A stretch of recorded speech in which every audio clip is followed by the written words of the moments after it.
All right, we're back for another episode of Swinging the Sticks. This time we have a good friend, um, construction worker to busboy to sommelier to now, correct me if I'm wrong on any of this, and now like executive director of Cambridge Wines, Mr. Sammoman, in the chat with us tonight.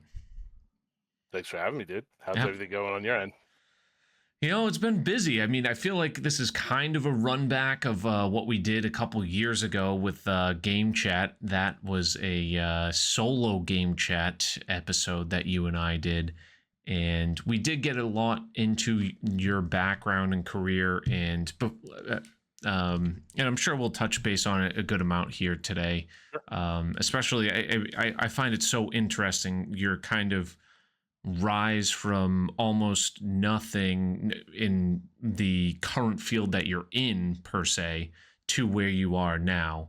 And I think a lot of it has to do with you being what I would call a professional talker, because you are so good at talking, is the main focal point.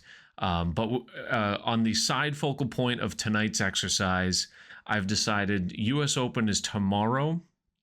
Yep. And I've been doing a break X number series with our guests thus far, and I figured we could dial up Oakmont to the most difficult conditions, extremely firm, or ultra firm. I couldn't do ultra fast because that was literally unplayable. I did a quick play test, and like some of the greens just didn't hold, but we can do extremely fast on pro swing, so it gives us a little bit of break, and I think we can make this a break 60. I played a few holes. I was a couple under par through 9, but I think with 2 of us and our competitive drive, we can play break 60. So that's going to be black tees pin 4 when you're ready. I honestly, I haven't played too many local games outside. Like I played some rounds with Cockster and like Hemo, a couple of people. I've literally just been playing when I'm live on TikTok. So like, I haven't played this like quick play mode with anyone really. So like, is it best ball? Like, do we actually shoot from the best shot? So not scramble format. So individually, we're playing our own ball throughout the hole, and we'll take the low score. So one of us has to at least par it, I would hope. Okay, got it. Maybe, who knows? Yes. It sounds a little. Wait, what wins are we playing? I did default wins. I gave us. That's the other little break I left in there. I didn't want to like go crazy because I did look. When you look at these greens and you see these red slopes, it's everywhere. So you're running off. Fast. We're gonna need some chip ins. Yeah. It's extremely fast, not ultra fast, because that's the they have like a whole bunch of settings now. It's not just very fast. It's very fast, extremely, What's and the then highest? ultra. 206 or 203 or something? Oh, I don't even know the numerical value, but just it's like hit ready up and we'll get that going too. But yes, it has been a long time since we've chatted, and I'll start by posing the question to you. What's new with you? Last time we chatted, I think you were just getting to your current role at keep wanting to say wine library. I know that was the prior one. Cambridge Wines. I see it all the time on TikTok and I see it on Facebook the most. Believe it or not, ads. You see a lot of the ads. Okay, that's probably what it is. And I would say most of like the pure content that we do is on Instagram and TikTok, but we also run ads for our big project, which is the 10 for 100. That's exactly what I see. What I see. Like you're seeing our ads. Are you even seeing like the growth in the just the regular social media? Do you see any of that stuff? Like what I'm more known for? Sometimes I don't feel like I see it as much, but I definitely see the ads. Cool. Like I have a slew of stuff, and this might actually roll to the green. No way. No, I don't know, but I did see people in their practice. Rolling, I'm not gonna let it press fast forward and just see what happens. I did see people putting to this green. Jesus. Sorry, what was that? What were you saying? So like yeah, so you've seen the ad side of it, but like what we're most known for is like really base level education. Oh god, I yanked it already. Oh boy. Second fairway, second fairway. That's okay. Sorry, I can't talk and shoot. That's the problem, No guys. I worries. gotta just No shoot. worries. We got 18 holes to get the That's right. That's right. to catch up on. Uh, but I think what we're more known for is actually the like the base level education that we're doing and expanding people's minds when it comes to wine. Oh, come on! Let's see Why am where I this one yanking everything goes. left? Easy Yeah, I mean, par, there's easy so par. much to know regarding wine, and like I remember last time Mhm. you mentioned like some like this. It has like a bacon flavor and stuff. It's and like you mentioned like a type of grape, and are you the like is there like the highest level of sommelier? I know you've won a lot of tastings, but like is there like some sort of hierarchy as far as grading a sommelier? There is. There's 4 levels. So I've been through level 2, which is my Gotcha. certified. And through certified, here's the thing. Like I worked in New York City, which is one of the most competitive like sommelier markets in the city in the world actually, because the restaurant scene there is just so insane and how competitive it is. And when I worked for Laura at Cork Buds, which is a wine bar and like wine studio, Mm-hmm. yeah, what a shot. There we go. Um, when I worked for her, there's a lot of people that I worked with and a lot of people that were around me that were super highly competitive about trying to become a master sommelier, that they almost like obsessed over it, right? Ah, Which I don't think there's like anything wrong with like obsessing over something like that, but like you would talk to them and they would where's my okay. You would talk to them and they would tell you, I don't really go out or like I don't have friends outside the wine industry. It's because they're so like enthralled over becoming a master som that it almost set them back in many ways to where they become stagnant for a long period of time. And I realized pretty quickly while training in New York that it was like, man, like I don't need to become a master to do what I want to do, especially because I wanted to work back in New Jersey. So it was like very strategic in the way of like going back to New Jersey and being similar to what I do now. ooh. I thought I can that.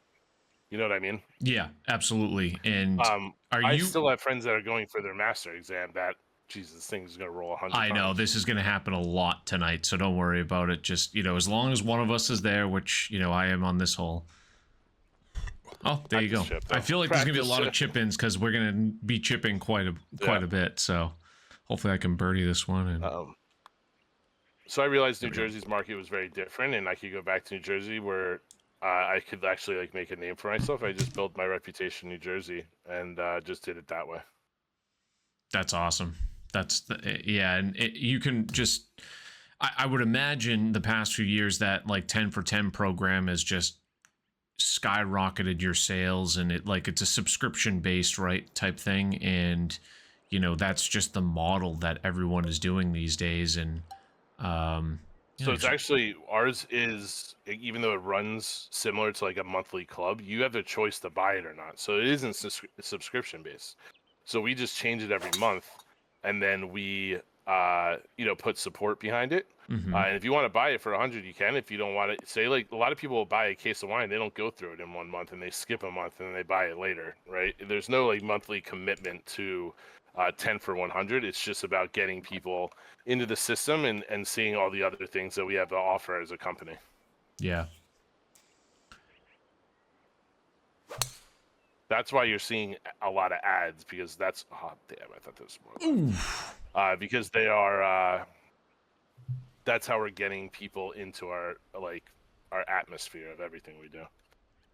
Now, I mean, I mentioned at the beginning, for those interested in more of the in-depth career arc, I know we talked on it on the game chat episode, but you kind of just started as a busboy, and not that there's, Jesus, dude.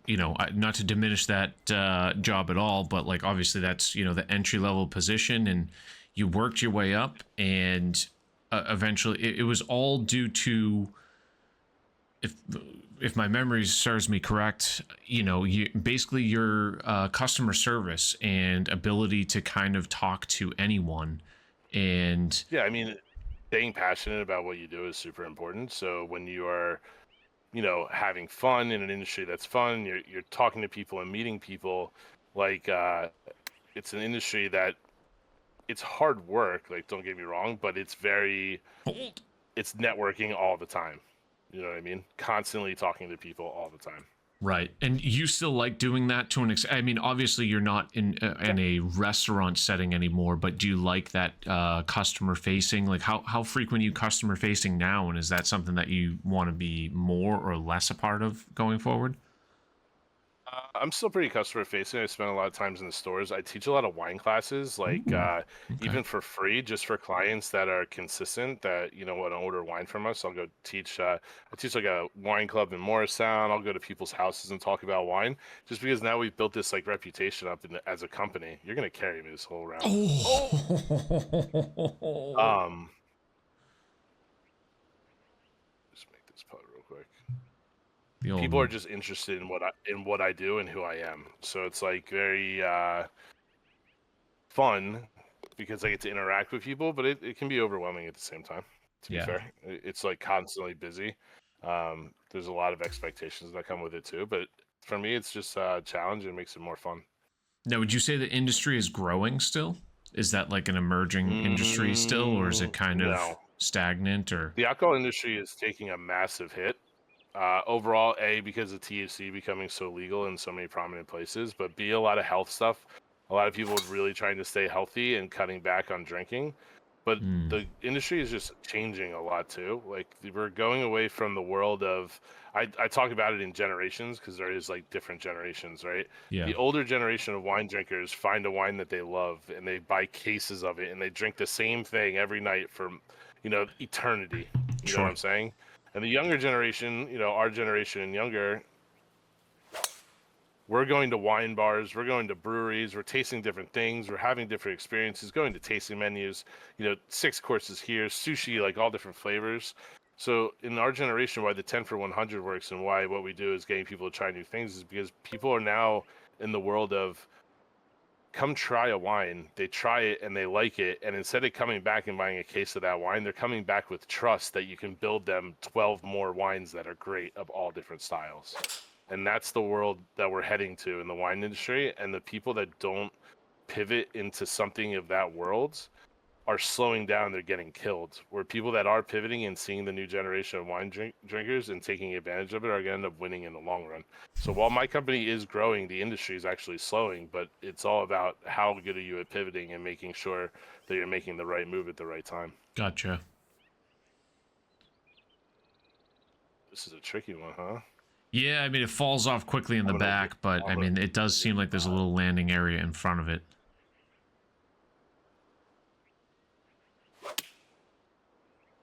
That's a little bit better.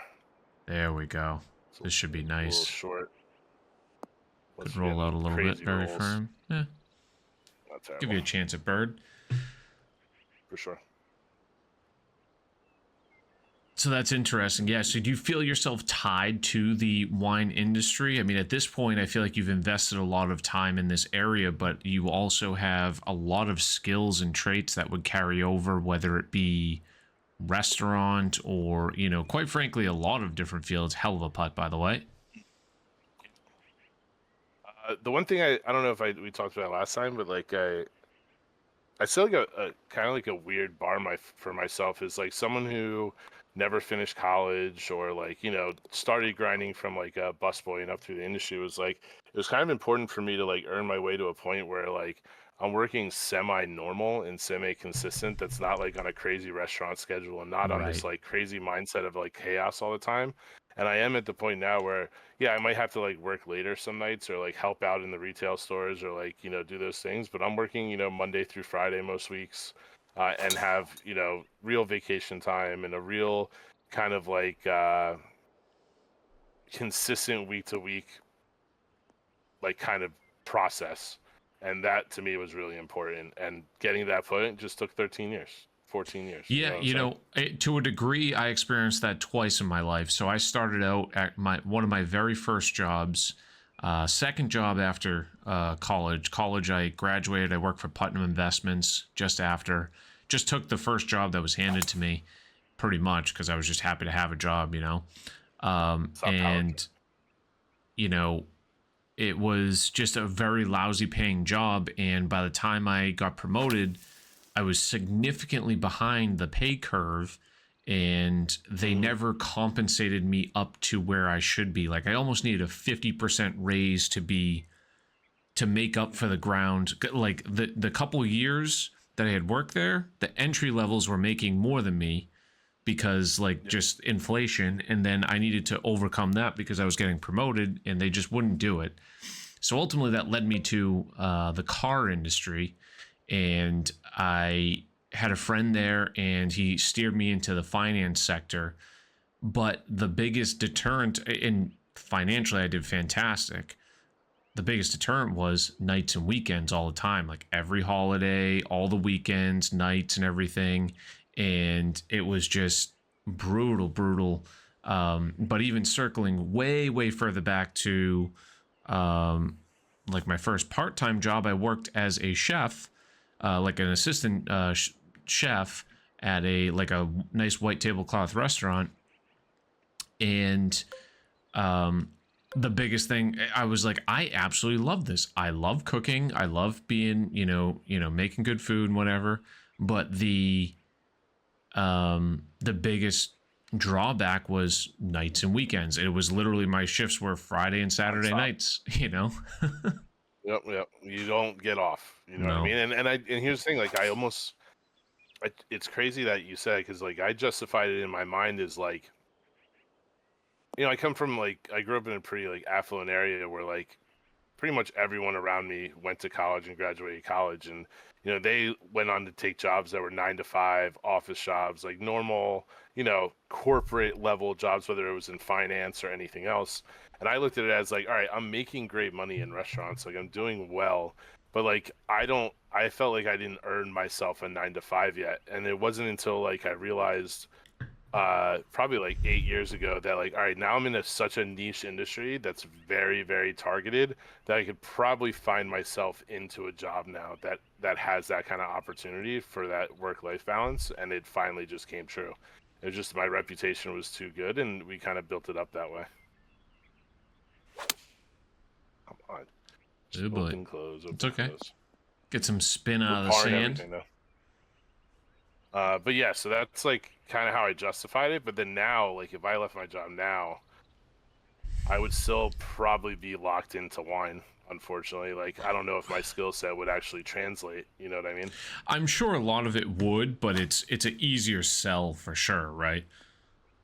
Yeah, To get a definitely. similar caliber job. That was a heck of a shot. All right, we should be in for Bird. Guaranteed birdies on fives. Only two of Um, them. yeah, so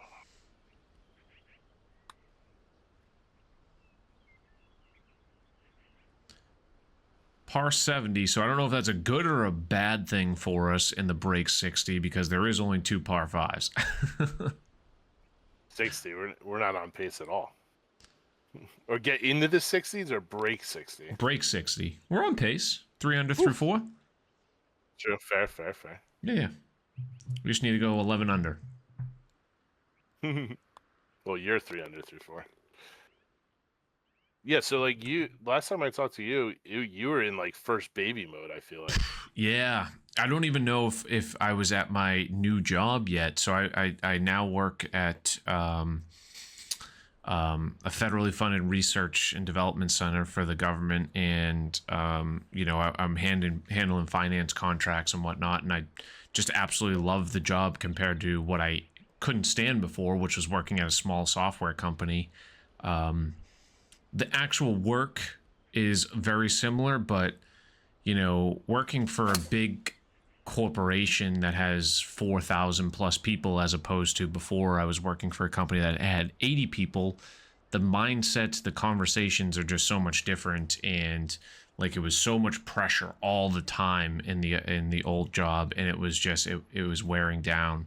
But the benefits, pay, everything is great now, so I'm hopeful that it's my forever job. I don't foresee that it would Yeah. change, but yeah, happy about that. But yeah, now we got baby number 2. Yeah, I heard. Yeah, That's what I mean. she's 8 months old now, believe it or not. And my son just turned 3 last week, 2 weeks ago, May 31st. So time's a flying. Did a home renovation, got 2 kids, Nice. new job. So I tell everybody, like, I'd be shocked if there was like that many people that in the last like 4 years or 5 years had like as crazy of a time as I did, because I got married, 2 kids, bought a home renovation, and changed my job. I'm sure there's plenty of people out there, but like that, just so many life changes to deal with in that time frame, and I feel like now I'm finally a little bit settled in. Like, I don't foresee any big changes in the next year or so.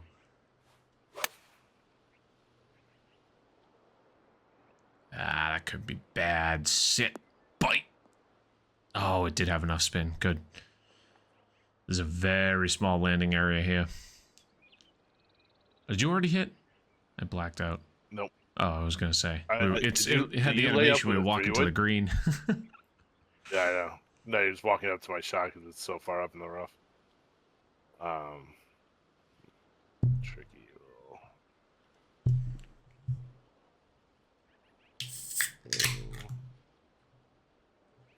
Such a weird shot. Use 10.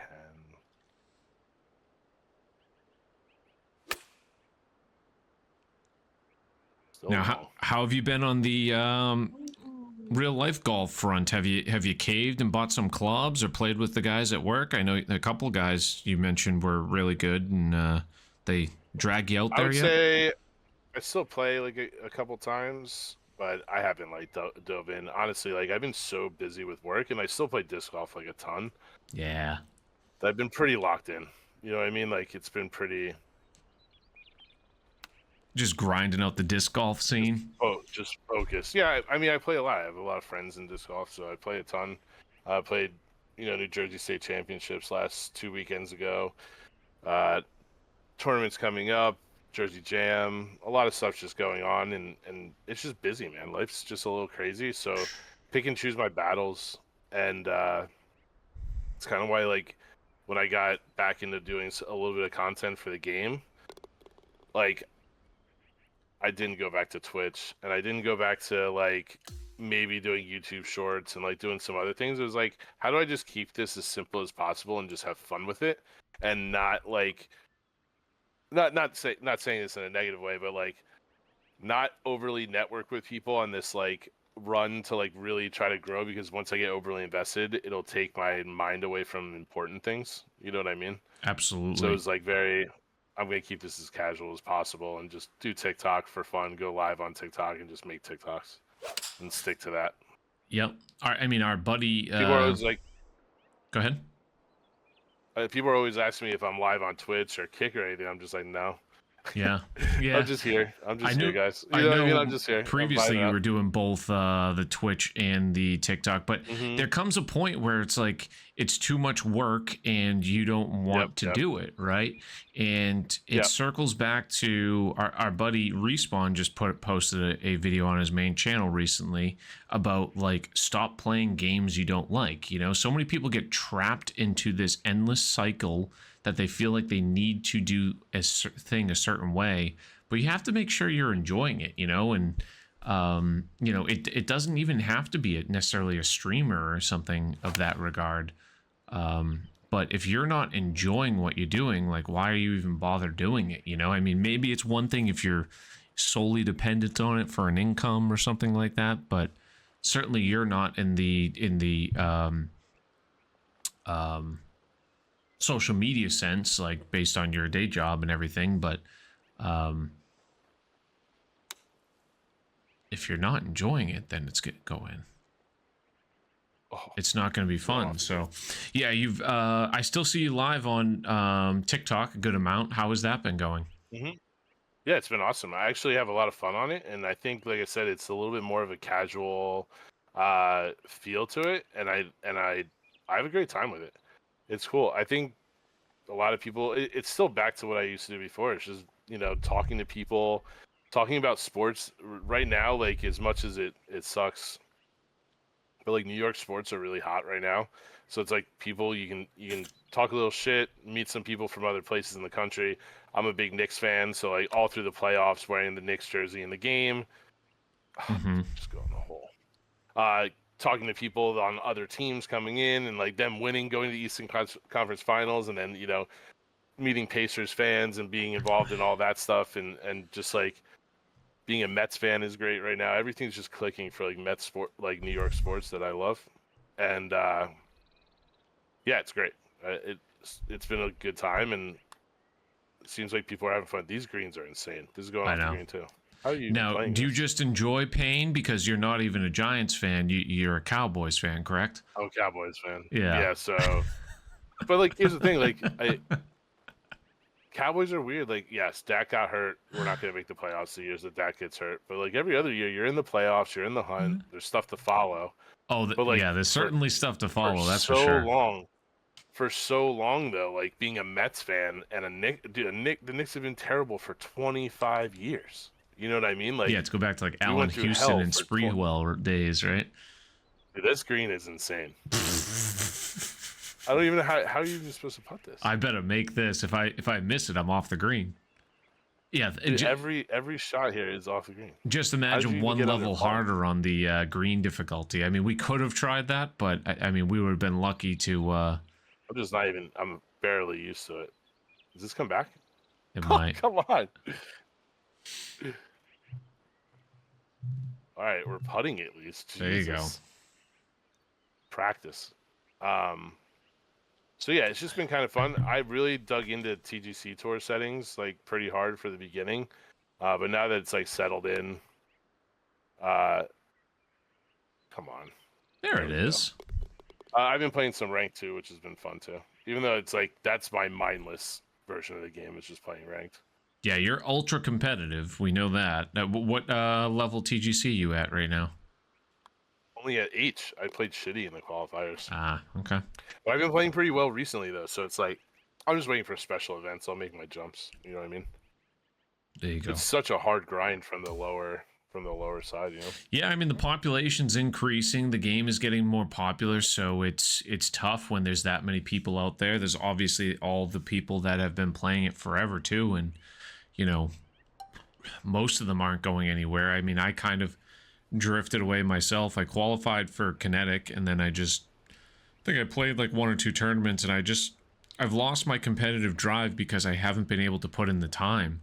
And like if I had the time, maybe I would be interested, but I'm not going to be having fun unless I can actually compete. And if I'm not competing, then and I'm just for going to log on to play TGC tours, it's like, what's the point, you know? Yeah, I feel that. And to be fair, like I rarely play when I'm not live on TikTok. So Yeah. like the hours that I'm live is the only time I'm playing the game. I'm playing a lot of other games right now, and it's just with work, it's just I literally can't stress over a video game too much. So I'm trying to make it as casual and easy as possible. I feel like that's kind of what you're doing too. I mean, you're basically just crushing the course videos. Yep. Like you're not going live on TikTok or Twitch or anything. That's your thing, keeping it really simple. And I mean, you get a ton of views and a lot of action on your stuff. You got retweeted by PGA, which is cool. I mean, I think it's just in a time in a place in my life right now, I can't go to what I was doing before. I just don't have the bandwidth. I think that's it's a big thing for a lot of people once they have their, you know, kind of set career, you're getting settled in, and you know, maybe you have a hobby or two. Like I'm trying to progress in you know, real life golf too, on top of, you know, dad life and everything else. So it's just so difficult, and it's tough when you're trying to be almost the jack of all trades, and there's so many different things that you want to be a part of.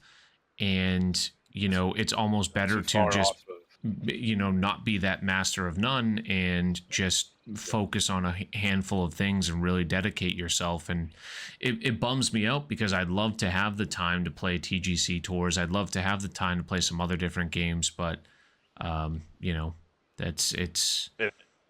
it just gets harder as you go too. You know what I mean? Exactly. Like, as you get older, you have it's two not... little kids. You're a couple years away from your kids playing sports or whatever they're going to do in activities, and it's just like, oh, with more time off the top. And where you're going to cut it, you're going to cut it in hobbies that where you can make them simpler. You know what I mean? Yep. And that's kind of what I really did was, yeah, I make Sit. clips here and there for fun on Yeah, TikTok. tilt They it take back. me minutes, you know what I mean, to make, and then just go live a couple times a week, and people like it. I think I'm doing pretty well. Like I'm above average on like Mm-hmm. all specs normally, and I think still the music side is really cool. We're doing the thing where like my community is building the playlist that we listen to, which is fun. And Nice. it's like it's just a hangout. You know what I mean? If it's any more than that, then I'm investing too much. You know what I'm saying? Yeah, I mean, it has to be efficient. That's the other thing. Like when you're trying to focus on so many different things or add one extra thing, if you're super efficient, then you can start to add a little bit Yes. more to your plate. Yes. Otherwise, Yes. like you Yes. just get drowned in stuff that doesn't matter. Hmm. So, um, But I'm also in the mindset is the more efficient you get, the less free you are as well. And that's like I'm a pretty laid back dude that I like my just being myself and doing whatever I want on the fly and those things. And mhm. efficiency means planning, and planning means locking up, things up a little tighter. And sometimes I just don't want to do that either. You know Yeah, what I I mean? hear you. I But mean, like yeah, simple you get things, like for yeah. me, and the reason I say that is like, making my course videos, for example, like I tightened it up from, it used to take me over an hour to make one of those because if you add it Yep. all up, it was finding the course, um, Yep. actually play testing it a little bit, and how much do I play test it, and Yep. then going through and taking screenshots, writing a script, recording myself, edit it, posted all these, like it was an hour plus, and at this point I'd say I'm down to about 30 minutes because of different techniques in editing Double and your everything. content. You Yeah, double your exactly. content. Or just free up more of my time.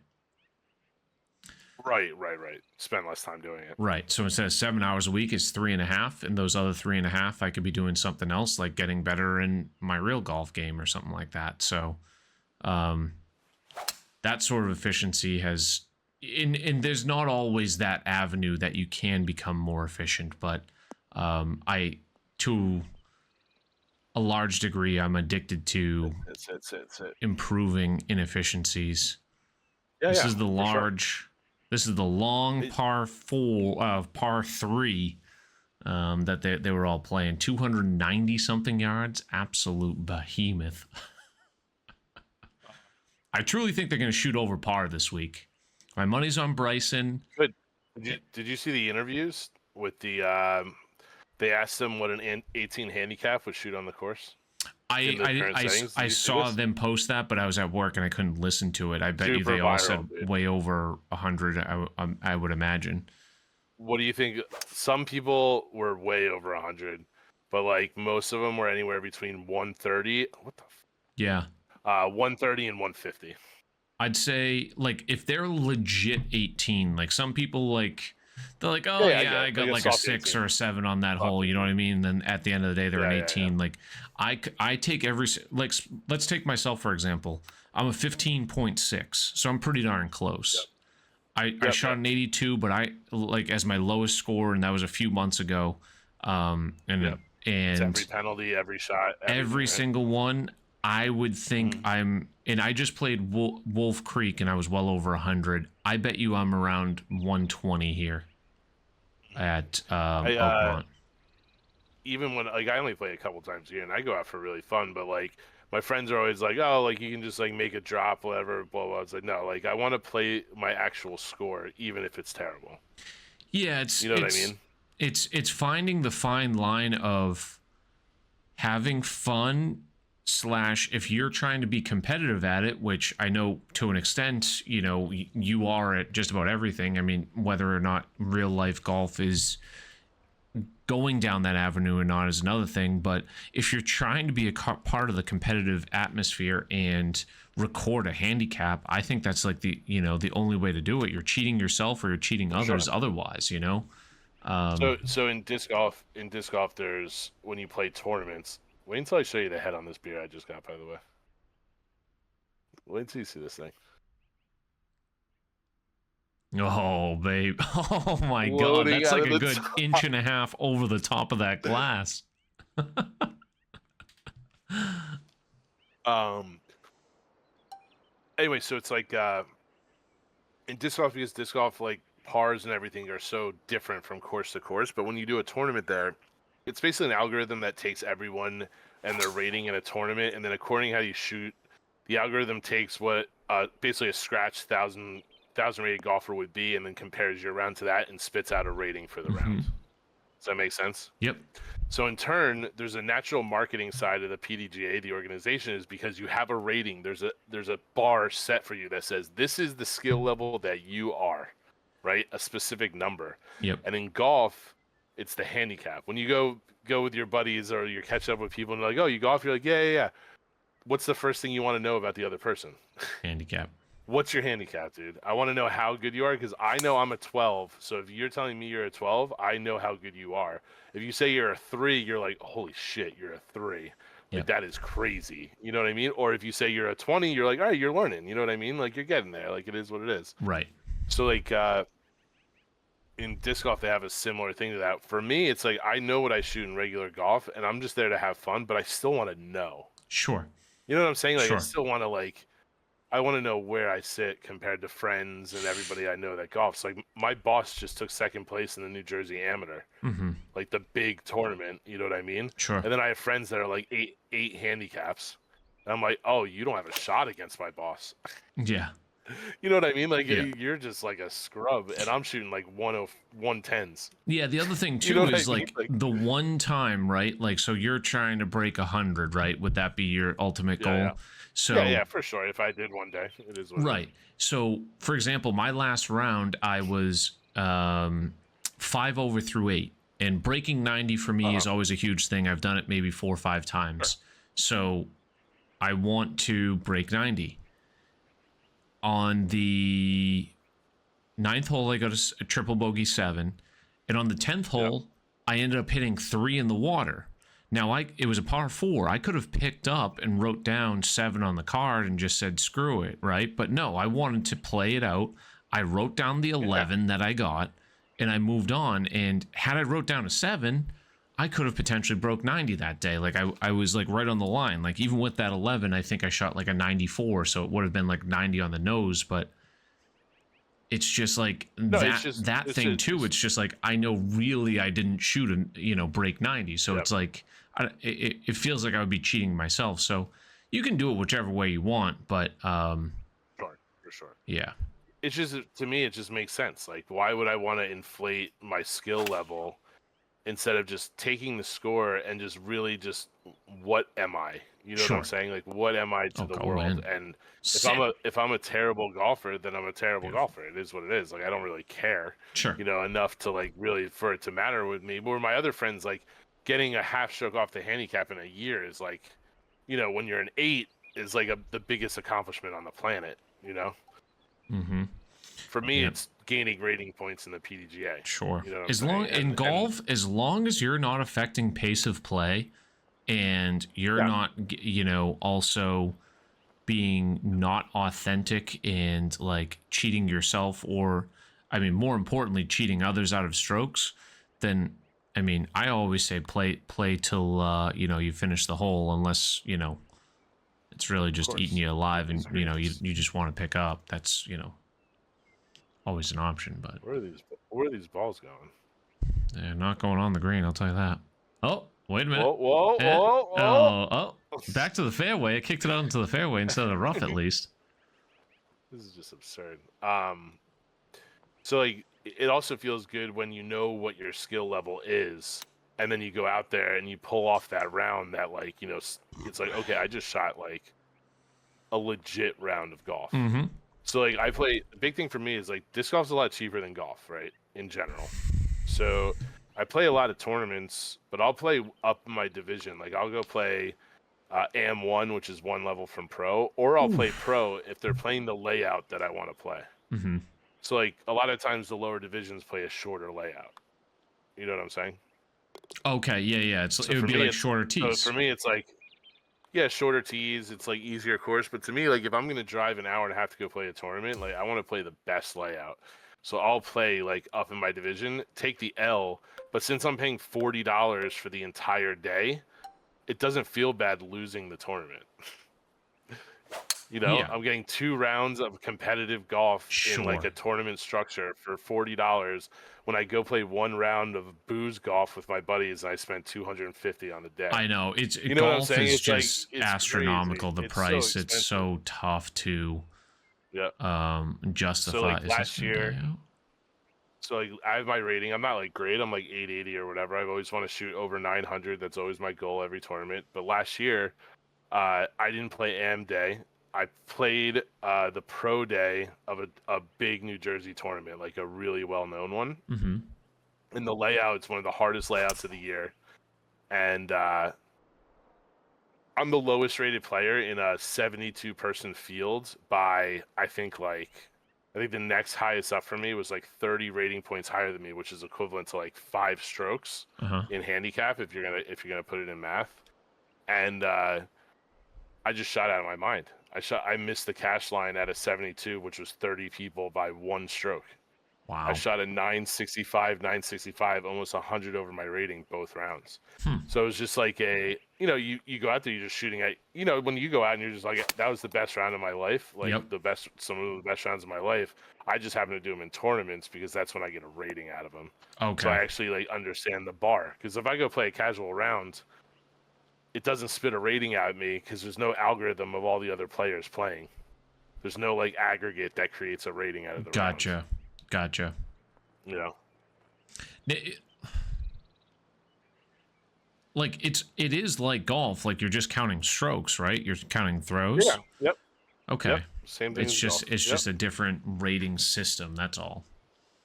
Well, it's just that there's courses that are par 62s. There's courses that are par 71. So like the Ah, okay. aggregate and the data spits out a rating because you can't on a par 60 a 10 down is different than a 10 down on a par 71. You know what I Got mean? it.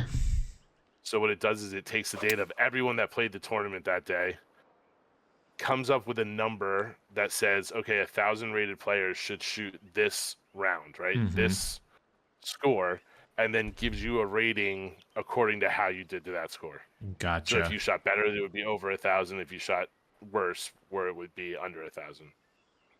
Such an interesting sport. I wish I like got into it. I mean, I know it's never too late, and I went to that that wedding and we just couldn't make it happen. I was ready to drive up there, I but there was know. no way. I was thinking about it. I was going to text you, and then I was just like, I'm so hungover, and I have a 5-hour drive home.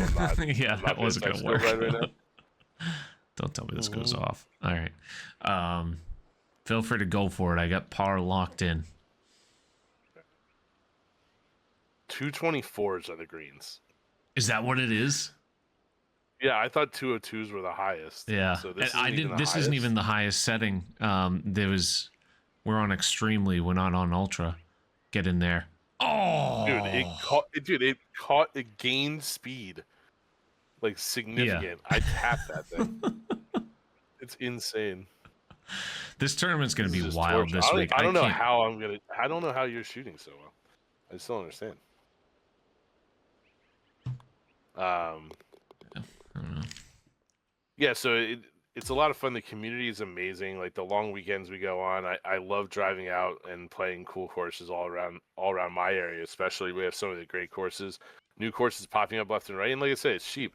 99% of disc golf courses are free, so it's like you just go out and play. It's like That's showing up to a awesome. park. Oh yeah, that's very true. Okay. You know what I mean? You just have your bag, you pull up, park the car, walk out, and start playing. You know. Yeah. I mean, for all intents and purposes, I could just bring a regular old frisbee and toss it around just for Yeah, the, for sure. If you want to, um, the fun of it. the fun of it. Yeah, yeah. The Just cool to get. part is too though, like so I'm on a team challenge team for a course. So like one of the courses by me, during the off season, you play once a month in basically like a giant Ryder Cup where you Uh huh. play a singles and a double, or you play a singles and a doubles. One's match play, one's stroke play, and all the clubs have a team in New Jersey, the best clubs. So it's like all during the winter time, you get 1 round a month or 1 day a month. You get lunch paid for the whole thing, and I think it's $20 for the whole year. like You the get 6 value matches on and then the like this. playoffs. I have Insane, to. right? It's like Yeah, insane. I'm writing this down because a The other, couple times my friends have like, oh, do you guys want to play like tennis and then like or pickleball yeah, or do yeah. this that and the other? I'm like, like at this point in life, like I really don't want to do anything super physical where I Hmm. could like, I feel like tennis and pickleball, For there's too sure. much fast twitch movements. Like I feel like Yeah, you could this is screw it up. very comparable to golf in like, okay, you have one Yep, motion and you're just walking around, and having a good time. totally. The other thing too is like so like the clubs are very volunteer driven because like you don't pay to be like to go play. So like it gets funding from the town from the park services. And then there's like a volunteer group. So the club that's closest to my apartment, it's called Greystone Woods, shout out, in New Jersey. And a membership, you pay $20 and then basically you get a little card. We'll call it a card, but it's usually like a keychain or like something that latches onto your bag and it has a number on it. And you pay $20 to get the number. Mm-hmm. And then every Sunday at 10 a.m., you pay $2. One goes to the club, right? The other one goes to a hole-in-one pot. And then you go play a competitive round otherwise. So it's $2, 60 people show up, right? You go play a competitive round, and then all the tags with the numbers get put in a pile, and then how the entire club finishes that day, you pull your tags out. So if you shot the best round that day, you take the highest level tag, and then they're color coordinated. Hmm. So you show up on a Sunday, you pay $2, you have a shot to win like $300-400 if you hit a hole in one, and you play a legitimate club competitive round, and you basically earn a rank mode, we'll call it a rank mode, in a weekly tournament, 1-round tournament at the club. And it's 52 weeks a year, and it's free. You know what I Yeah, mean? Like, like just financially, that's it a makes 10-minute drive. so much sense, and It's 10 like I minutes feel away. like it's a similar. Oh, go in! There we go. There's a We got bird. that one. We got that one.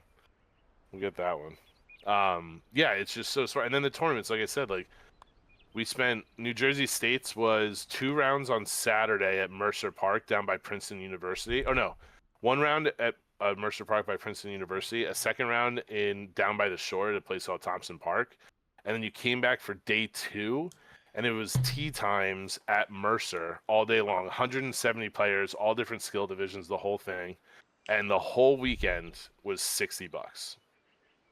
And if you're an AM, you got free swag with your entrance. I love that stuff. Like for me, Is that not crazy? That's yeah. Like crazy. so, like for me, You like pay when 120 to go play a round of regular golf. It's like, yeah, I know. So wild. I went to I've been to Myrtle Beach several times now, and it's probably my favorite place to go because there's the quantity of courses for golf, right? Oh There's yeah, just for so sure, many, for sure. like not one individual per se, but just the quantity Yep, of selection, and you can just drive all over, yep. and usually the weather's great. But I paid some that were probably closer to 200, right? And then I paid A some, lot. That's a lot. yeah, That's 4 tournaments for me, regular 1-day tournaments that I play over like a summer. yeah. And then I played one though that was like 120, right? And Yep, they yep. had breakfast, lunch, and like multiple beers included. Oh wow, I needed to not do what I did. That's awesome for $120. Right. And it was like Yeah. that one was the one that stood out to me the most because like yes, maybe some of the other ones had better core setups or stuff, but I mean most of them are all pretty comparable, but going back to your service industry, service stands out to me so much, and like I talked a lot about it with Bear and Moose on theirs. It was just like Branson and Paynes Valley, it Hmm. stood out so much because of how good the service was, and like Yeah, yeah. they would It's how have good you wiped feel while my you're doing ass it. if I asked them to. It was just like I felt so welcomed there. Well, that's like the key, right? It's like, how do you create a hospitable environment? Because not everyone's going to have a good day, right?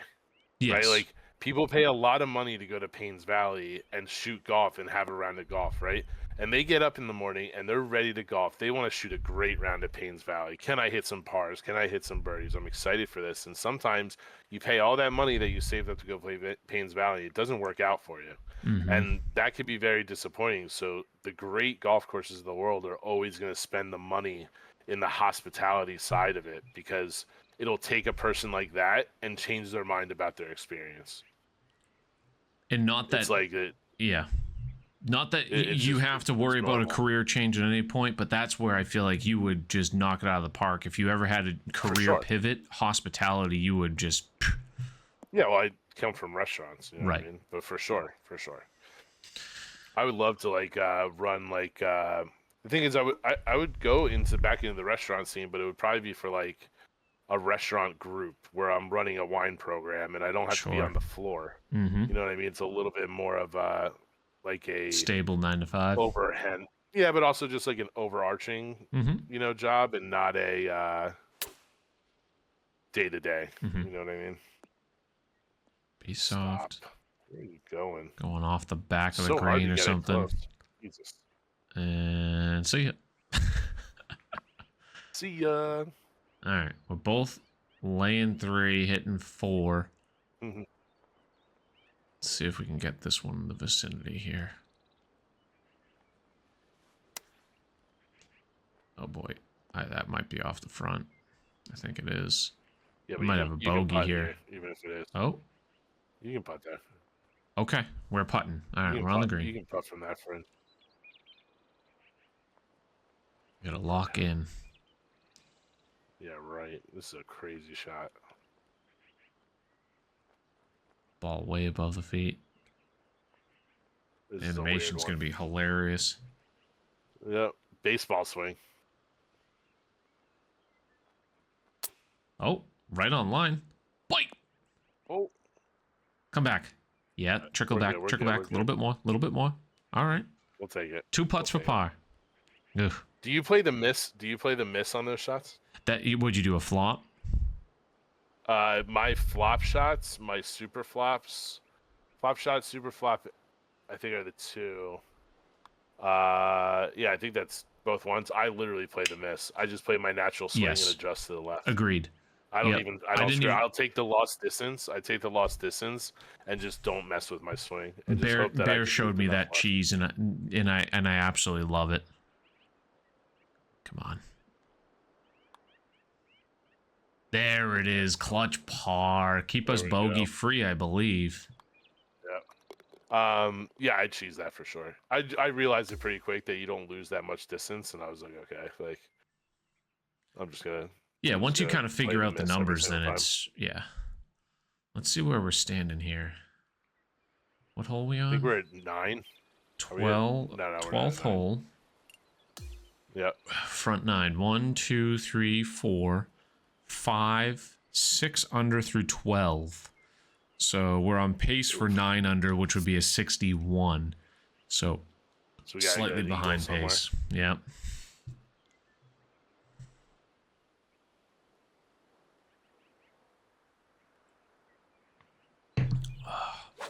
Now, do you follow Alright, this- Real Golf or YouTube Golf much? Yeah, definitely. I think there is still a side of me that takes it. What I'm doing a little bit. I missed the edge by so close. Oh, are you Um, in the bunker That or I no? do.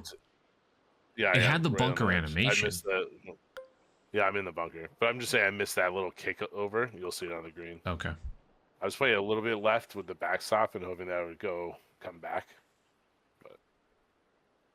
But the one thing that like a lot of people ask when I stream is do I play golf in real life? And then a lot of people ask about what's going on in the golf world, who I have in tournaments on the weekend. So I think it's still important for me to like kind of mentally prep a little bit. This is a great shot. Stay dry. Stay dry. Or obviously it's dry. Get over. Get over. Oh, All right, oh, light you're rough. chipping. I think You we're can make that chipping. chip. Oh my lord. What are we doing here? Does it show a bunker or does it show a rough lie? No, rough. Oh, okay. Straight up and down too. I'm gonna try to play this hill here and see what happens. It's a weird one. I looked at these blue wedges the other day. I was at a Golf Galaxy and I just like couldn't look down at them. In a video game, Oh, they really? look sweet. and I Yeah. couldn't even do black. Like just something I just didn't threw because me it was off. with the orange shafts. It's the Knicks colors and the Mets colors. Oh, okay, okay, okay. So then I made my whole guy Mizuna, pretty much. Trickle on. Uh-oh. Could be facing a bogue here. Try to make this. Chip Inable. All Oh, right. god damn it. Down to me. Not good. Do we worm cam? Let's pound this home. Come on. This looks good. Oh, god dang it. All So right, close. we hung a Can't carry bogey me on the the whole way. card. I don't think breaking 60's in question anymore, but that's all right. I'm gonna ace 2 holes. Yeah, exactly. Yeah, so like I think there's some like parallels to like the game and disc golf, and yeah, I actually the video game in disc golf has more parallels to me than uh real golf and disc golf for sure, because scoring is so prevalent in the video game and scoring is so prevalent in disc golf. Like the worst, like a really low level competitive player still could birdie 6 holes in a round. They might bogey 8 holes, Sure. but like there's so many opportunities to score. You know what I mean? Mm-hmm. This is a wild hole. Is your character 99? This one is, yeah. Okay. I was trying to I work didn't know up if you had another time one, but to get there. yeah, Well, you can use the VC of this one to level up your other ones. I didn't even play my other archetypes. I just played on here and bought the VC on them. Yeah. Yep. Yeah, they gave me a copy of the game. I was fortunate enough for that. So with it, I got a whole bunch of VCs. So that helped me get a little bit of a head start. And I grinded a little bit those first few days before release. And then there's so many like people that complain about this game that just have no idea what they're talking about too. Yeah, I mean, are you in any of the Facebook groups? I am. I don't really watch those conversations too much, but it's more. Okay, it's hilarious though, because I do recall watching them, and then like people like, "Oh, play me" or whatever, like you know, like 1v1. There's me, Bear, and a TGC player by the name of Mike Heron, and we don't. Let's say we'll call it trolling. Like we can call it trolling, but it's just like the complaints that people have are insane. Like I'm talking like insane. Everyone thinks this game is pay to win. I don't see it as pay to win at all. No, you know not what I at mean? all. Oh man, this is so far right. This hill. Not at all. I mean, if the tie spinner or like, the long flop were super overpowered and you were using it like for sure, 20-30% of your holes, sure. And it took 3 weeks for the world to realize that the tie spinner is not a great shot. Yeah. You know what I mean? Like it was like people were like tie spinner is great, and then people were like, oh no, it's not that great.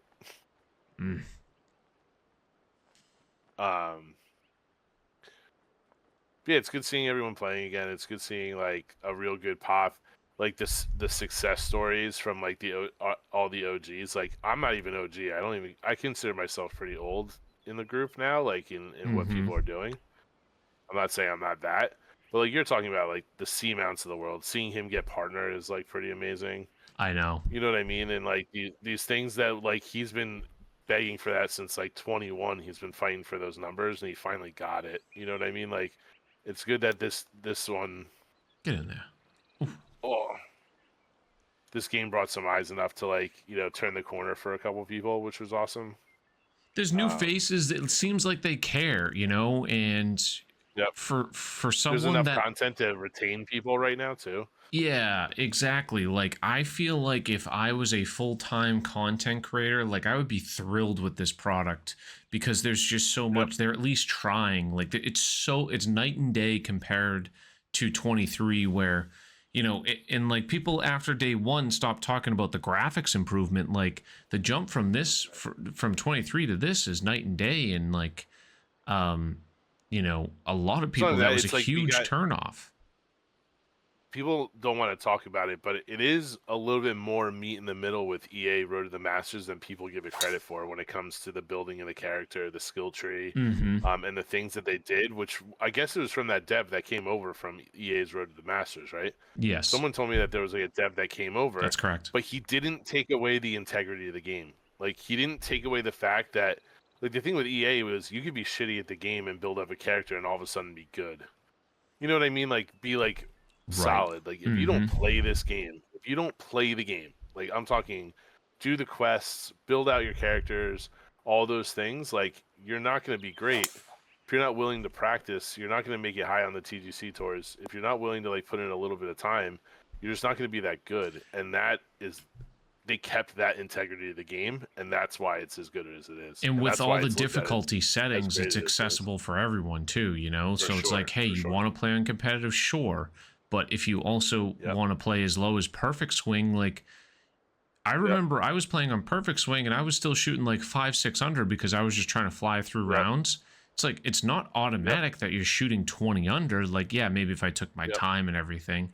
But And TGC tours is like pretty hard to get a card right now. I have people in chat all the time telling me that they're on like 5 weeks of not getting a card, shooting 15 to 18 under. Where damn. in 23, if you shot a 4 or 5 under, you could at least get on L. Yeah. You know what I mean? Like it's a little tough right now to get a spot on the tours, and but the top end, because there's only so many scoring opportunities, hasn't really changed much. You know what I mean? Like it's not going to change that much if these guys are eagling and birding every hole anyway. Like, you know what I'm saying? Like that's the score separation is going to have it at the top, but the lower is just like it is a competitive spot to get a tour card right now. Yeah, and I mean, I shot a 20, I shot a 31, I shot a 31 in my qualifier, and I got put in H.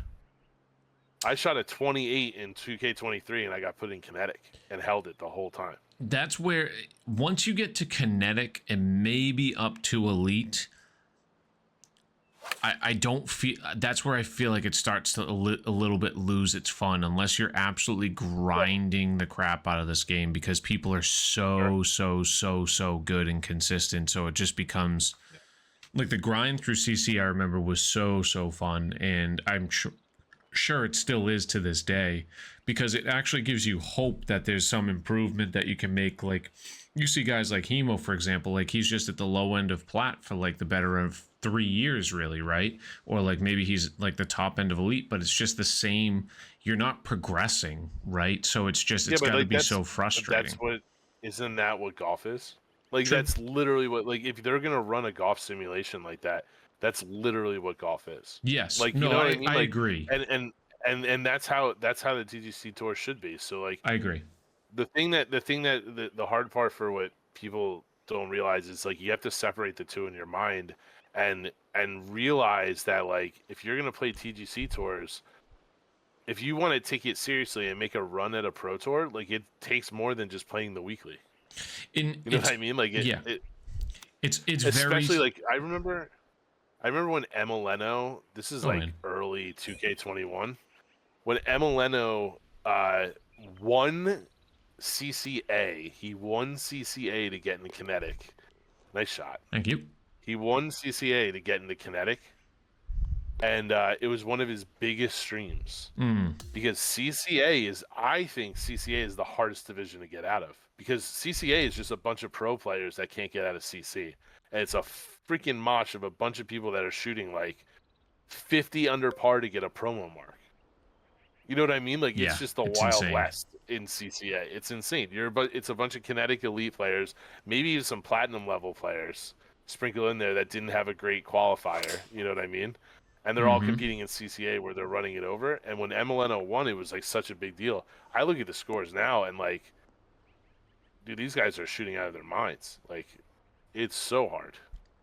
Oh yeah. Like, I'm gonna make a real effort on the next special event to prep for it. Like, actually take notes and like spend the time. Maybe like, I know I think it's in like a couple weeks. I think it's like 3-4 weeks maybe. But either way, just like consciously actually make an effort to like put in some work. Because like I know I can shoot a 40. It's just I don't have the time to like get the consistency down.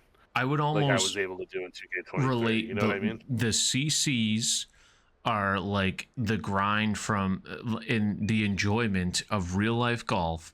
The low end Yep. CCs is breaking 100, mid is breaking Yep. 90, kind of higher end is breaking 80. Once you get to kinetic, it's literally like trying to go under par in real life golf. Like The hell's so much more. those are like the grind. Maybe it's more towards elite or, and then like trying to get a plus handicap or something like that. And that's I feel like the enjoyment is very similar. Like people just like burn out at those low single digit handicaps because it's just so frustrating and infuriating, because so much is dependent on one shot, one bounce, and it's just the end of the world if something doesn't go right. As opposed to, you're at the lower end, it's like you have so much room to make up, and it can still Yes. be Well, fun. that's very similar to disc golf. Like if you want to compete at a high level of disc golf, like one single bogey in an entire event could legitimately make you lose at Really, a very high end top pro level event. Yeah, for sure. It's like people are shooting 12 under pars around in disc golf. You sure, know what I mean? yeah, yeah, Please get up there. go in. Oh, So see if it's I can like get better.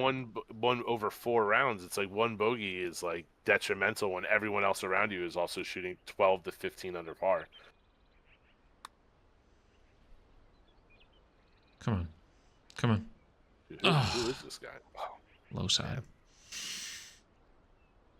No breaking 64. I said we'll break 65. I think as long as we don't completely blow up. Um, but it's cool seeing where it's gone, where it's come from. I still wish like 2K would like dig a little bit more into like the actual community. You Yeah, know what I mean? yeah. I mean, I feel And like and I understand it's just like I know like people also don't realize like people just affiliate 2K with like NBA 2K, and people don't realize how much it's just like a money funnel into HB Studios, and it's not like yes 2K has infinite money for gaming, I get it, but it's really like how much money they're allocating their business to golf, and we're a niche community, so it's like right. I understand both worlds. Like you want to be a business sense, it doesn't make sense for them to like dump $1 million into content creators and like what we do, like everything that's happening around the game, and like making someone like Daltouche play it for like a week straight or whatever, have to pay him 10 grand or whatever it is. All But right, drivable par four. I You wish they never could, but I know. understand why they don't, and I'm also slightly protective about it too. You know, it's cool like that it's Sit. niche. Agreed. It Ooh, is. chicken. I do appreciate the niche factor of it, but it's slowly becoming more mainstream and much quicker than before in 25, and they're taking all the strides in the right direction. I feel like marketing and getting to that next level is probably 27 type thing. I feel like they need to work out the all the kinks type of deal. This could be really good. I think this funnel's left. Oh, it's a little It too does, but fast. it's so fast. I thought about Um, choking it, come but back? I'm on the No. green. Okay. Yeah. Putting for eagle. Stinking. Oh God. From downhill from 30 feet, it's go in or die. So I'm 9-11 over. Oh God. That came out way too Um, fast. Um, but oh boy. the amount of game modes, the customization that they've added, the Yeah. graphics enhancements, the challenges, all ranked matchmaking, all these different tweaks, crossplay societies, like so much effort has been pumped into this. So I feel like they get all of that fine tuned and almost just re-released in 27 with, you know, hmm minimal They need to improvements, but go. you go They hard need to the other go. way, as far as promotion, then it Yeah. might be, that much better. I think it would be pretty disappointing. Like I think all the mechanics are right. I think everything that's Yeah. in play right now is there's so many different angles and combinations of like golfers that like even 3 months in, or how many months, 4 months in, whatever Mm, it's been, there's no meta build, yeah. right? It's like your golfer is you, right? Like it's your golfer. Like fix your mistakes and be better at what you do. That's why we're not seeing like obviously I think technician is like the most common just because season one was the technician season, and it kind of people fell into it. But overall, like I think that there's no meta. There's so many different combinations of attributes and skill points that people use or don't use that they just did a great job in that sense. If they did that, like you said, replicated it, I think this has nope, it's too far left. The speed's right, but never mind. I hit that And it's so in the bunker. light, dude. So light. It's unreal. Yeah, like Unreal. quite frankly, like what a lot of games are doing, like they don't even need an update. So like I hope they don't even. I mean, Right. not an update, a new game per se. Like What keep what updating I'm this trying to one. get at, what I'm trying to get at is that like I think there was definitely a great graphics overhaul. The whole overhaul of the designer mode was a big deal, and I love that side of it. But I think like the next one, they need to make a real step in graphics, like a Sure. real step. Oh yeah, yeah, You know yeah. what I mean? Yeah, And like also, this brought them like I to know like the level meme. playing field with EA. It didn't, and EA's was 2 years ago, so it's like they could have Yeah. surpassed EA, but it's still The other left to be thing is desired. like I'm gonna say this, and this is a little bit in defense of something that I argue with people about literally all the time. But like I kind of like put it in this sense. Hear me out. Hear me out. Let's hear it. You go to a store. You go to the store every single time. The selection of wine, let's say it's wine, is amazing. Everyone's really nice to you, right? But every single time you go to the cashier, like you have to swipe your card, and it's not a tap, right? Yeah, It's not like a tap credit card, or you can't use sure. Apple Pay, and it's like you have to like legitimately swipe your card. It's like annoying, right? Mm-hmm. So you look in at the number one complaint in your store is that like I wish this place had tap because like I never swipe cards anymore and it's annoying and like I don't go there because like whatever, right? What is the number one complaint about this game from people from Road to the Masters? No masters. Penny up, dude. Yeah, I know. You know what I'm saying? Just like hey 2K, like figure it out. Get Yeah, Augusta in here. Get it's. it in the fucking game. I know. And just stop even having a conversation with these other people that their number one complaint is they come into the streams, they come in, and they're like, dude, Road to the Masters is better. I'm like, why? It has Augusta. And I'm like, dude, this game has 2,000 courses Yeah, that are approved for competitive play. Do you think I give a shit about Augusta? I know. In That like in video game golf, in the real life like settings of what Augusta is, like most video game golfers are going to shoot 22 under par on it anyway. It's just not that challenging. It's like 2K, figure it out. Just get the Masters, dude. yeah, And it's then all it's these people you get the entire community on your side, and there's zero complaints. yeah, I know. You know what I mean? It sounds so stupid, but it's just like to me, it's just like you could release this exact same game next year and say we have the Masters, and people would be like, finally, a complete golf game. Right. That And you're like, and God damn it, it's a complete golf game already. it's just the fact that I feel like a golf game has, at least since whenever Tiger Woods Masters was around, and even I don't really fully remember their career mode back then, but that's 15 years at this point. The same as it was there. It's like a start from the bottom, build up your character, and at a certain point you earn gloves, balls, clubs, and everything that make you 99 in everything possible, and Yeah, whatever mode you're playing in becomes as easy as possible. This game doesn't allow that. That's why this game is better. yeah, and the more it stinks for all the different personalities and everything. Like it's hard to build a Too bad. career mode and legacy.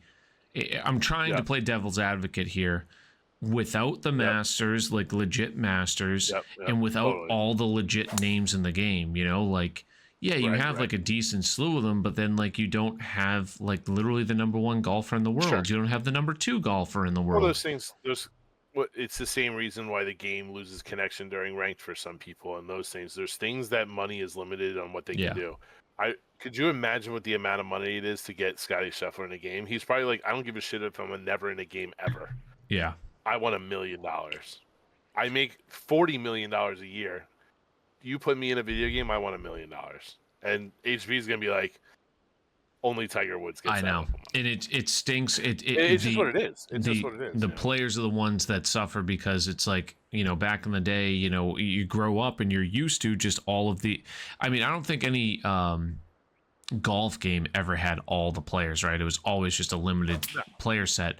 But like you play football games, Madden, or I mean, aside from like Bill Belichick and like Barry Bonds and baseball games, like they always had these like big household names. Like there was those like few that were always missing, but they had like a fake one in there to like at least replicate it. So it's just from a sports game perspective, it just feels so incomplete with without all the names.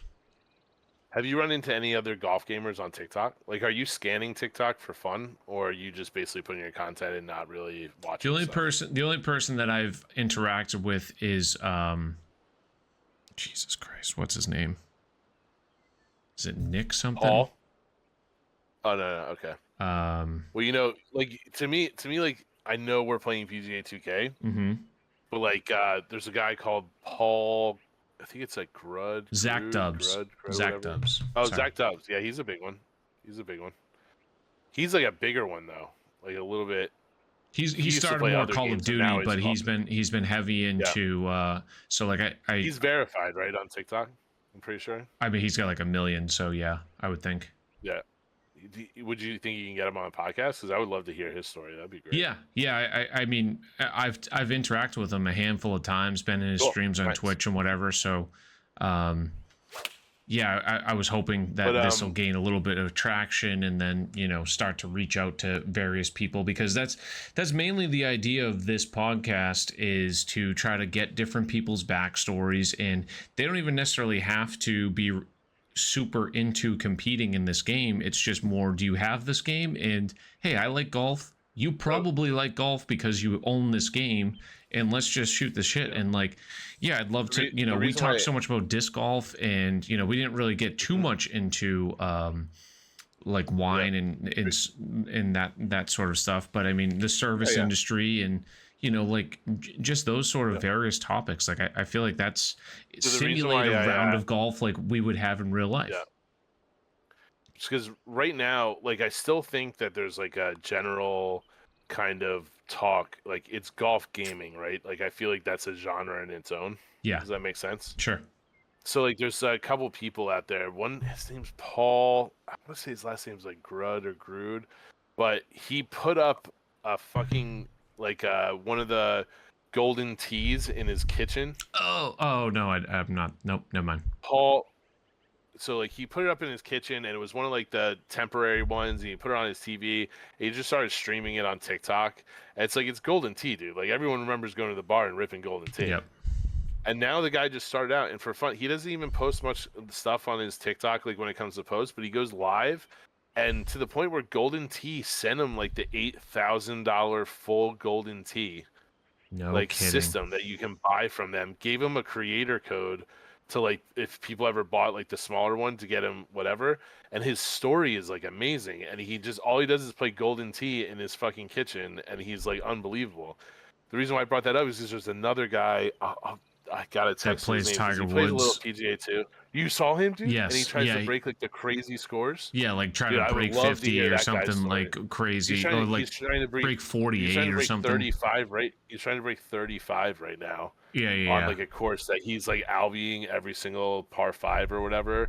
And dude, the guy's personality is amazing. Like he's so good, and his niche is that, yes, he's playing old Tiger Woods. We hit the nostalgia button. He's listening to music. He's got a beard. He's kind of like a hippie looking dude, but he's like trying to rip like the highest level of what that game was back then.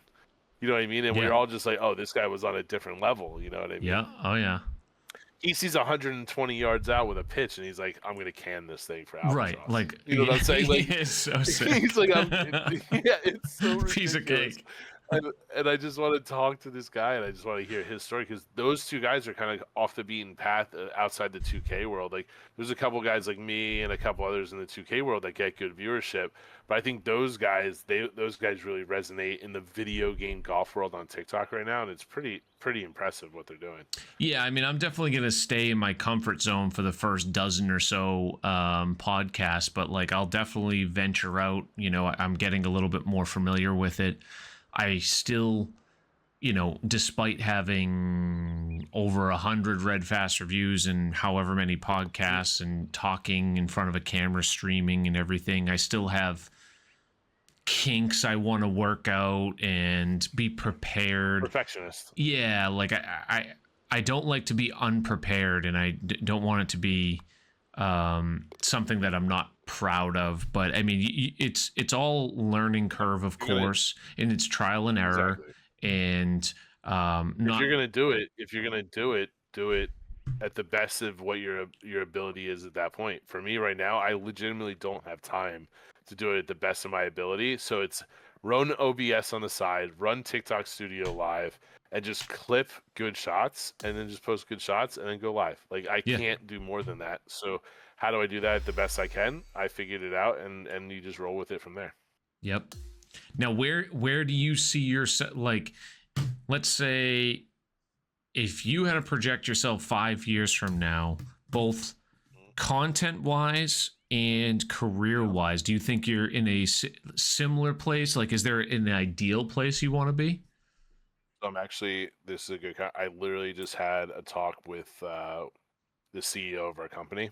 Mm-hmm. So he's a big Barstool fan. Okay. Um, of the mentality of it's important to start something from the top and also invest in the people below you. In a sense of, he's buying me like a handheld camera that attaches to my phone, to Okay. where I'm gonna have the ability to send stuff and then also work on stuff live within my job that will be professionally edited and built into reels that then I can turn around and post on my personal social media.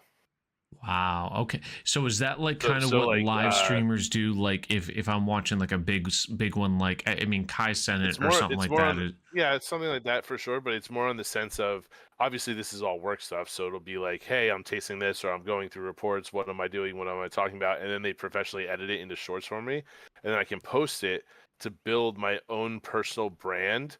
Because if my work invests in my own personal brand, when people look me into the company, it looks like a more of a like a beneficial or official, uh how do I say this, like justification of what I do.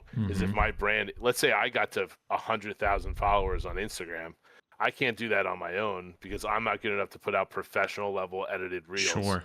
I have a full media team that has a professional, they're paid to do it. So I'm going to be able to take videos, they're going to edit them, they're going to give them back to me, and then I can post them personally on my social media from my team. So I build up my whole reputation, and even if I left the company, it's like I'll still have X amount of followers on my Instagram, my Twitter, everything that I'm gonna be posting on from personally from this angle of it, to where like it ends up being a massive upgrade for my personal growth as Kind of well. like You know what I mean? like for example, like the Caleb Presley arc. Like he was at That's right. Barstool and That's like right. he spun off and now he's But doing his that's the own Barstool Sunday. model, right? The Right. Barstool model has 20 podcasts. They have a million hosts, but they're not making their hosts edit their clips. They have an editing team that says, "Run your podcast. My editing team's going to pull 100 clips out of your podcast. We're going to post them everywhere, and we're going to build up what you're doing." This is a very micro version of that. Sure. That's awesome. Like, and do you have like a vision of what your um No, personal I'm so like invested in what I'm doing with this company right now and like how I'm working, that like I just want to take that and almost take it as a, almost like a I don't want to say this in a way of like they're not paying me enough, but like it's such an investment in who I am that it's like, wow, like I feel like I'm getting more out of my company because of this. You know what I'm saying? Like, but let's it say would of what course happened. be wine related and everything, right? Yeah, yeah, no, this is Yeah. work. This is work. This is not 2K is 2K, right? Like this Right. is me I just doing wanted me. to This make is me sure. having Yeah, fun. that I thought Yeah, I yeah, understood for what you were sure, for saying. Yeah, sure. yeah. Obviously, a lot of my following happens because of wine stuff. People are in my chat all Sure. the time Oh yeah. talking about wine because they know me. I'm more famous in wine than I'll ever be in video games. Like, Mm-hmm. I'm like an actual, like, considered someone that's very influential worldwide in the wine world, but like in video games, I'm a nobody, right? So like for me in the wine world, if I can grow that and just be this like, uh, and they're going to invest in that side of me of just like growing this personality and this trait of mine, then later in my career, maybe there's just a point in my career where we just feel like, oh, it's a good time to break. Like you're going to Mm-hmm. do something crazy. Yeah, we're going to do something crazy. Like they've invested so much in me. let's say 4 of my reels go viral and I have like 250,000 followers just because it's professionally edited from them, like that is a massive life upgrade. Yeah, In of the world of course. wine, that's like you're one of the most serious people on the planet. We're already the number one followed since we did the last interview. We're the number one followed wine retailer in the world across social media. We passed Total Wine a year and a half ago, and we're double what Total Wine is, and they're number two. So it's like we're massively influential in the world already. So to take what's influential in the world through Cambridge Wines and then them taking that and being able to invest in me as a personality within Cambridge Wines is such a massive thing for myself, not even for them. Well, it benefits them, but like in the end, it's going to massively benefit me. Yeah, You know it's what I mean? definitely mutually beneficial. I think that's going to be the Right. model going forward. Like, yeah, obviously that's kind of what we've been alluding to here, but we keep circling back to the Barstool example, but that's more of the modern day company that and model that helps individual employees, promote themselves, and also it's elevating the company itself. Like the one of the biggest podcasts in the world, the Call Her Daddy girl, like she was elevated through Barstool and like all those different things, Caleb and in these different people. So like Did if you see you my can video take, with Caleb? Did you see my video with Caleb? I feel like I Dude, did. I have I a feel like I video on did. I don't. TikTok of me and Caleb because he came Yes. out with a flavored tequila, and through Yes. my work, I made the connection with him. He's like, "Oh, I have to come to your store." So I have the video of their line that it's not peanut butter, it's penis brother. That was like their big thing. That was Yeah. like their meme. So there's a video of me and Caleb close up on my TikTok, and Caleb goes, "It's not peanut butter," and I go, "It's penis brother." You know what I mean? It's just like and he's the nicest guy. And like this is at the rise of Caleb before he really became who he is. So like he's showing up in the store as being like very grateful. Yeah. Like grateful that he's in our store, that we have a display of his new product. And he's like, dude, I've never seen a display in a store before, like this whole thing. And I look at him and I'm like, dude, you're like the most famous college like non NFL player of all time right now. Yeah. And you have like the most famous people ever on your podcast. He's like, I'm just glad that I get to make a video with you. And I'm like, that's weird to me. Yeah. You Yeah. know what I That mean? That's is, weird that you're that's, telling yeah. me that like you're happy to do a video with me. And I'm like, dude, like you're in a different world. He's like, I know, but like this is my first like ambassadorship getting behind a product. And right now there's 10 cases like stacked in a store in front of me. And like I feel like I've accomplished something. I was like, yeah, but dude, like you're like really famous. Yeah. Yeah. You That's, know, I was like, yeah, it's he's so like, bizarre. Like when you come across that yeah, situation, I personally haven't, but like, I can yeah, foresee that. Like, it's just, you're almost on mutual playing field, or they're thinking that you're like, that's right. Yeah, I'm dude, someone like, they look up what are you to. even And it's just talking? like, really? Yeah, I was like, what do you mean, dude? You made a peanut butter flavored tequila. This stuff tastes like shit, but like you're super famous, man. Like, you know what I mean? Like you're just like on another level of like the world, and I'm so happy that you're doing this video. It's Yeah. like, dude, I'm happy you're doing this video. But there's no way my work was gonna put that line on on their Instagram. So I was like, I'm putting it on my TikTok. This is hilarious, you know? Well, Samo, this has been a pleasure. I'm excited to see the growth even further with Cambridge Wines, and more importantly, your individual channel, Sammoman. And is there also, is the same Sammoman golf the same profile you're going to be used to be promoting your Cambridge wine stuff? Is it all Yeah, so like incorporated in my one? Instagram and Twitter, Instagram and Twitter is always just me. It'll Got it. always be me and everything asset of me. So a lot of the content I get from the wine stuff will be funneled through those two things. I would say my Instagram is definitely more wine driven. My Twitter, I have opinions on everything and anything in between. Sure do. So yeah. So but I also promote wine on Twitter, and I talk about wine with some very serious people on Twitter. I have very strong opinions about wine, so a lot of the content will funnel through there too. But the TikTok side of it is just me vibing out, hanging out, being on stream, clipping cool shots. I hit a hole in one last night, so I'm gonna post that pretty soon. And just like hanging out with the vibes of the channel. Like I'm a music nut. I don't know if you're a big music guy, Hmm. but like if you're a big music guy, we play some like super high level. We're not. Yes, we play some rock classics right now. We have some fun, and I think I mentioned that in the last podcast. But we're playing a lot of like Tedeschi trucks, some very high level music, and people are appreciating it and growing that side of it too. It's been a lot of fun. So That's awesome. I mean, I wouldn't classify myself as like a music nut. Like, don't get me wrong, I like music, but like knowing bands Yeah. and everyone, it's not my forte. But nevertheless, it's always a fun hang in the Sammoman chat, and I will be there many more times. So thank you once again for joining, and we'll talk to you guys next time.